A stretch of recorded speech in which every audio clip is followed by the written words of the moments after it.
Mungkin selama ini Anda sudah sering mendengar anggapan bahwa orang Yahudi adalah kaum yang cerdas. Bahkan, fakta juga menunjukkan bahwa beberapa tokoh cerdas di dunia mewarisi darah Yahudi. Sebut saja Albert Einstein. Namun apa yang membuat mereka begitu cerdas dan memiliki IQ tinggi?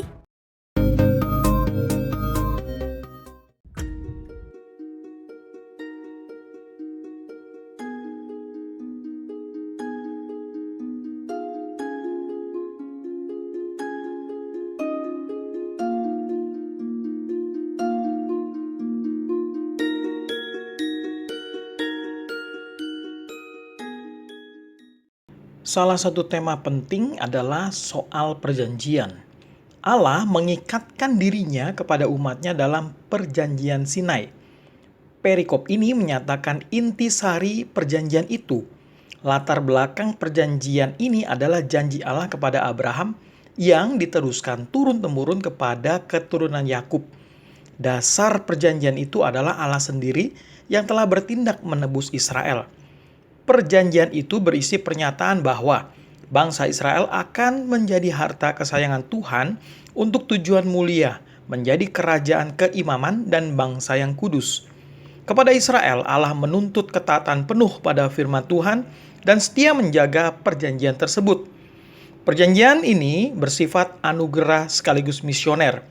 Bersifat anugerah karena Allah telah lebih dahulu menyatakan keselamatan kepada umatnya.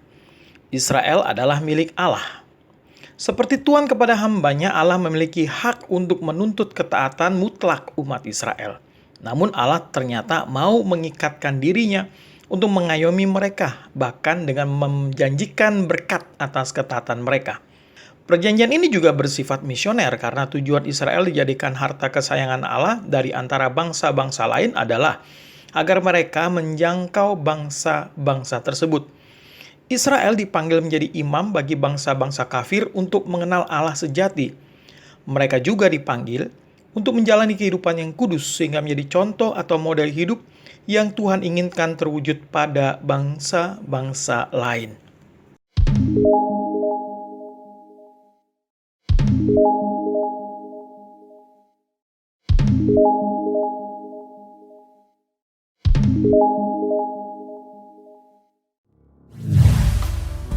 Menurut penelitian seperti yang diwartakan Institute for Ethics and Emerging Technologies, berikut 7 faktor penyebabnya. 1. Kebersihan dan makanan. Orang Yahudi memiliki kebiasaan tentang kebersihan. Mereka selalu mencuci tangan sebelum makan. Mereka tidak mengonsumsi daging babi, dan itu mencegah dari trichinos. Dengan tingkat penyakit yang lebih rendah itu, tingkat mental mereka juga semakin baik. 2. Pendidikan kembali pada masa sebelum Masehi. Taurat menginstruksikan setiap ayah untuk mengajarkan Taurat kepada anak-anaknya. Sebuah hal yang terlarang dalam Yahudi untuk membiarkan anak-anak mereka buta huruf. Bahkan wanita Yahudi juga belajar membaca dan menulis. Ini adalah fenomena yang langka pada zaman itu. 3. Sekolah wajib bagi laki-laki. Pada tahun 64 Masehi, Imam Besar Joshua ben Gamla menerapkan peraturan yang mewajibkan sekolah untuk semua anak laki-laki, dimulai pada usia 6 tahun. Dalam 100 tahun, orang Yahudi telah membangun etnis yang cerdas pertama dalam sejarah. 4. Buku yang sulit. Taurat adalah 5 buku pertama dari Alkitab Yahudi dan Talmud atau rekaman diskusi para rabi. Secara intelektual adalah rumit dan canggih. Praktisi Yudaisme diwajibkan untuk belajar dan mempelajari hukum yang ekstensif, yang ketat secara mental. Isi tematik dari bagian tulisan suci tidak sederhana atau literal, sebaliknya, dirancang untuk pemahaman pada berbagai tingkat abstrak dan metafora. Penyembahan dan monoteisme kuno menuntut keterampilan literasi yang signifikan karena tuntutan kognitif dari teks. Tradisi juga mempertahankan bahwa untuk memahami Talmud dibutuhkan studi 7 jam sehari selama 7 tahun. 5. Pemikiran dialektis dan rasional. Salah satu pendekatan penting untuk pembelajaran Yahudi adalah dialektika. Talmud itu sendiri bukanlah kode hukum, tetapi sebagai gantinya, ringkasan besar dari argumen. Orang Yahudi didorong untuk melihat perspektif yang berbeda dari suatu masalah, dan mereka diajarkan untuk mempertanyakan segala sesuatu, termasuk hukum, logika rabi, dan sistem kepercayaan seseorang. Keterampilan analitik dan strategis yang dikembangkan, baik dalam dialektika Yahudi maupun pemikiran kritis, merupakan komponen penting dari tes IQ, dan itu penting dalam karir hukum, akademik, sains, dan teknik. 6. Berpikir positif.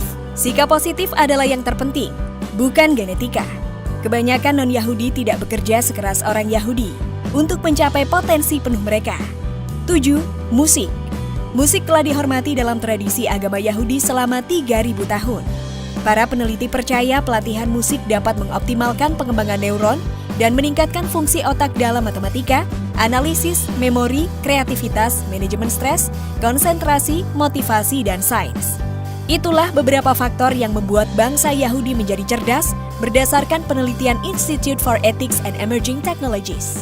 Semoga bermanfaat bagi kita semua.